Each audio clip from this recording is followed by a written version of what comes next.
Alright, welcome everyone to episode 22 of Talk Wrestling here on NoDQ.com and MySpace.com and YouTube. Good response last week. It feels like I just taped the show, but we already got good responses. It's good stuff. I like it. So we'll keep going. What the hell? We got about 8 or so questions, looks like, to get to. For those of you that emailed me in the last, I'd say 2 weeks or so, I still have your questions saved on MySpace. Don't worry, I will get to them on the next episode, I promise. Like, Hail Shane, I've got one from you. The guy with the picture with Scotty 2 Hotty. The guy's got a great picture, by the way, with Scotty 2 Hotty. You met him in a taping, and he's very happy about his picture. So go comment on his picture. He's on my MySpace page somewhere. Go find him. You'll see him and Scotty 2 Hotty. Scotty's wearing like a dark tank top. So go find him and comment on his picture, because he loves his picture. This is from El Urtano. What are my thoughts on Muhammad Hassan? Did WWE make a mistake by firing him? I think WWE made a mistake by bringing him up in the first place and putting him in that gimmick. We all saw how long it lasted. He was around from, what was it, like early 2005 till the summer 2005. He was around for a few months. And he had a terrorist gimmick, attack The Undertaker, and he was gone. He got powerbombed through a stage, and that was the last time we saw his ass. I like they brought Daivari up, but I wish we would have done more with Daivari. Davari's a great wrestler. He was a great cruiserweight. If they kept the freaking cruiserweight division around, he could be a great cruiserweight champion. But they dropped that title because they didn't. Because the last champion was a fucking 4-foot midget. I like Hornswoggle, I do, but it was stupid to have him as cruiserweight champion. That was just ridiculous. I did not like the Muhammad Hassan character. I like the fact that he got some good main event feuds out of it. That he feuded with Shawn Michaels and with Hogan back in 2005, but it led to one of the worst matches I've ever seen on pay-per-view. Hogan and Michaels versus Hassan and Daivari. We were at Wade, Darren was there. We saw that match, and we saw the world title match between Batista and Triple H, and we all either fell asleep or ended up in the garage playing poker. It was that bad. That whole pay-per-view sucked. That was the worst WrestleMania follow-up pay-per-view I've ever seen. And Hassan was a big part of that, because his feud was crap. His match was crap. He wasn't very good, I didn't think. He used the camel clutch. Wow, Iron Sheik called, Sergeant Slaughter called. They want their move back, you know? It's like, ugh, it was terrible. It was terrible. The guy that played him, I forget his name, Mark Magnus or something like that, got released not too long after that and left WWE. I don't even know if he's still wrestling. I have no idea if he's wrestling. If anybody knows, let me know, and I'll look him up and I'll find out for you in the next episode, okay? I'll promise you that. First one is from Mike. Is it that Mike? I don't know. No, it's not that Mike, I promise. Do I think Jeff Hardy should go to SmackDown as punishment for his drug abuse? Well, if he gets suspended one more time, he's fired. You know, he served his punishment. He was out for 60 days, and he's back on the Raw brand, which is where he shines best. I think having him go to SmackDown would only put him back with Matt, or in comparison with Matt, because Matt's on SmackDown. He's the U.S. champion. So I don't know if that would be the wisest decision for him to go to SmackDown. If it was for punishment, then yeah, I would say go for it. But I don't think they need to punish him anymore. He sat out for 2 months without pay, or yeah, without pay. So I don't think they need to punish him anymore. I think it's kind of silly to do that. Wavemaker wants to know my thoughts on Stone Cold Steve Austin possibly going to the Hall of Fame next year in Texas. I'm all for that. There's the cheap plug for Austin right there. I would love to see Stone Cold Steve Austin get to the Hall of Fame. He deserves it.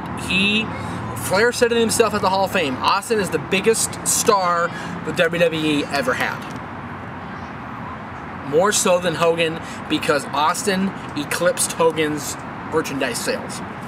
Eclipsed Hogan's drawing power. Eclipsed Hogan's everything while he was in the WWF as the WWF champion. If you compare the mid-80s Hogan to the late 90s Austin, it, from what I understand, drew more money, drew more merch, drew more tickets, drew more everything. That is something right there. If for no other reason, that's why he should be in the Hall of Fame. He was a 6-time WWF champion, Intercontinental champion a couple times, tag team champion a couple times. He was the King of the Ring. That's what started the Austin 316 when he beat Jake the Snake Roberts in the finals. He won the Royal Rumble 3 times. He's won he won the 3 major, he won the Triple Crown, the major titles. He was Royal Rumble winner, King of the Ring. He did everything that he set out to do. He did everything that he said he was going to do, and everything that Vince McMahon wanted him to do. He should be in the Hall of Fame. If it's not in Texas, I don't know when it should be. He should be in the Hall of Fame right now. But they're probably waiting for a big venue. Texas would be perfect because that's where he's from. Alright, this is from Lariats and then 5 O's. Lariat-oo? I guess. I don't know. Lariat-oo! Tell me how to say your name, dude. I don't know. It's on MySpace. Do I have any tips on an easy way to keep up with wrestling in Japan? Because he follows Noah, but he has trouble following it a lot. 2 things I can recommend. As far as New Japan and some other companies, I know that NoDQForums.com indie section, TNA indie section, has New Japan results. I know that. They have them fairly often. So go to NoDQForums.com, which is the #1 forums on the internet, by the way. At least they used to be. I don't know if they still are. I'm on there all the time. They have a lot of good topics on there. Plus the hottest babes and celebs you'll see. And the women of wrestling pictures. And the ban on the WOW pictures has been lifted. You can post any pictures you want in there now. You don't have to post just clothes. You can post nudity too. Beautiful. Not that I'm looking, because that's wrong. I'm a father now. I shouldn't be looking at things like that. I should behave myself on the internet. There's another website called, it's at www.wiarchive.com. W-I-A-R-C-H-I-V-E. wiarchive.com. That's the Wrestling Information Archive. They have indie results going back to like 91 or something like that, and they have Japan results going back to like the beginning of Japanese wrestling. And they have current stuff. They have Noah, New Japan, All Japan, anything you want to find. They're great. I love that website. I go to that website all the time to get pictures and to get updates on my favorites in Japan and Mexico and WWE and TNA and the Indies and everything. If you're in Southern California, also SoCalUncensored.com has great SoCal results too. Not that you're looking for that because you're looking for Japan. But if you're looking for SoCal results, that's the place to go. Evan wants to know what I think of Kennedy's face push. I'm not surprised in the slightest by the fact that they've turned him babyface. It was a matter of time. But notice, he's not doing anything different. He's not going out and high-fiving the people. He's not playing to the fans, you know, like catering to them. He's doing the same Kennedy shtick he's done for 2 years. And the fans love him more than they ever have. Why? Because he punked out Regal. That was great. I loved him punking out Regal. That was good stuff. I've said from the beginning that I like Kennedy. I've been very biased toward Mr. Kennedy, but I feel he deserves my bias. He is one of the best WWE has right now. He should be, if not Intercontinental Champion, WWE Champion. Or the other way around. If not WWE Champion, Intercontinental Champion by the end of 2008. He should. Who's Jericho's Intercontinental Champion right now? Have them feud going into SummerSlam or Survivor Series. Have that be a major feud and have Kennedy go over as the Intercontinental Champion. And then by next year, he'll be WWE Champion. Bugs. That would be a great thing for me to see. Kennedy as WWE Champion and even Intercontinental Champion by the end of this year. This is from Joe. Do I think Owen Hart is underrated? I think Owen Hart's talent has been talked about and talked about and talked about in the 9 years since he's been gone. Owen Hart was a great mat wrestler. Owen Hart was a great aerial wrestler. Owen Hart was a great heel.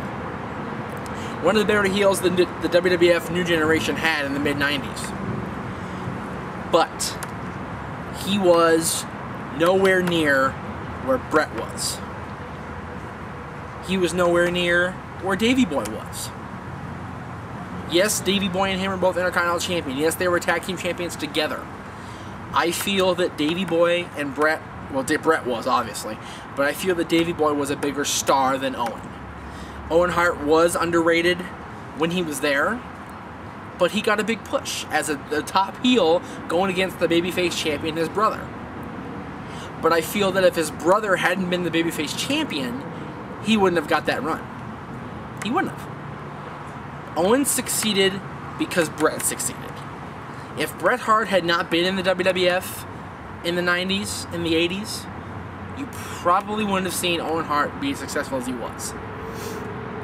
Look what he was before they teamed him up with Neidhart. He was the Blue Blazer. We all saw how well that gimmick went the first time, and the second time ended in tragedy. So, he was somewhat underrated, but I think his talent has been blown out of proportion in the 9 years since he's been gone. And I feel that if Martha Hart wishes her husband not to be in the Hall of Fame, then we should respect those wishes. Because if it meant enough to Martha that he'd be in the Hall of Fame, he'd be in the Hall of Fame. But his family obviously doesn't really care. Jared wants to know what I think of Randy Orton's new theme song, Voices in My Head by Rev Theory. I'm not a big fan of it. I like, Burning My Light a lot better. I think that fit him better. But, maybe with his new heel, his juggernaut heel persona, maybe they're trying to do something different. I don't know. But I'm not a big fan of the new song. I like the old song a lot better. That's just my personal preference. You asked, that's my personal preference. Again, it's just my opinion. I love that catchphrase. Aaron told me to use that as often as possible, so I'm going to use that as often as possible. And if you don't like it, email me, please. Let me know how you feel about it. I'll use something different. Just give me something different to use, and I'll use it. Maybe. From Levy. What do I think of TNA Addicts? Would I ever do my own radio show similar to TNA Addicts? I have never listened to Addicts. I don't know what kind of show it is. I'm sure it's about TNA and how they do. I'm sure it's fans of TNA running the show and talking about their opinions of TNA. But I've never listened to it. I wish, if I knew where to find it, I would. I'm sure it's on MySpace. Yeah, I'll find it on MySpace and listen to it. As far as my own radio show, Mike and I did an internet audio show for 2 years called Extreme Mayhem before we did XMB. We were hugely successful. We got hits every week, lots of hits. We got hits all over the place from various websites around the world, from various emails around the world saying, you guys are great, you should do more. You guys are great, you should do more. So, I don't know. I'm getting a note from off stage here.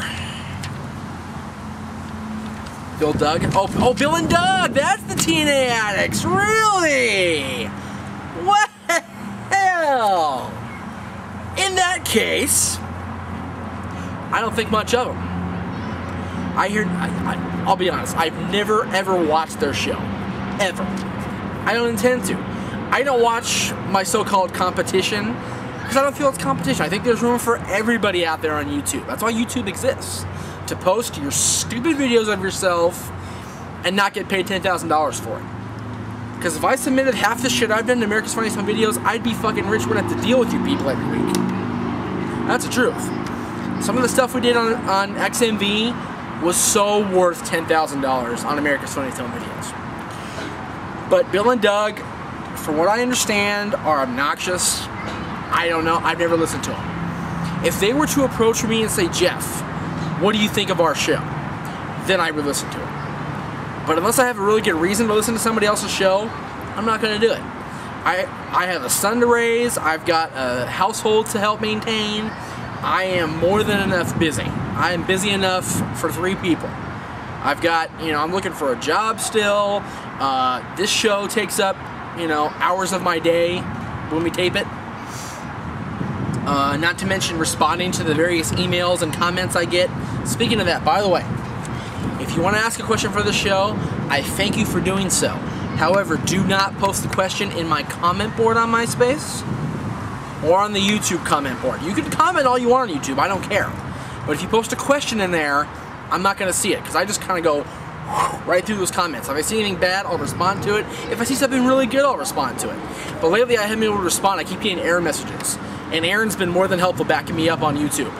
Especially when people say that I'm hot shit. And I'm not. Dude, I am a fat, lazy, out of shape, red-headed ginger motherfucker. Okay? That is what I am. I don't think I'm hot shit. I don't have no girlfriend right now. Okay? My ex helped me raise our son. That's it. okay? I am not hot shit. I don't think I am. Do I know about wrestling? Yes. Do I think I know a lot about wrestling? Yes, I do. And that's why you're all watching, because I do. Otherwise, you'd be watching somebody else's show. Or some other future show that may be developing soon to compete with me. Bring them on, baby. With that, we're going to wrap it up. Thank you very much, everybody, for watching this episode of Talk Wrestling. Give me your comments on YouTube. Give me your comments on MySpace.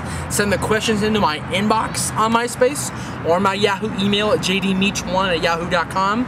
And for episode 22 for NoDQ.com, this is Jeff Meacham saying so long.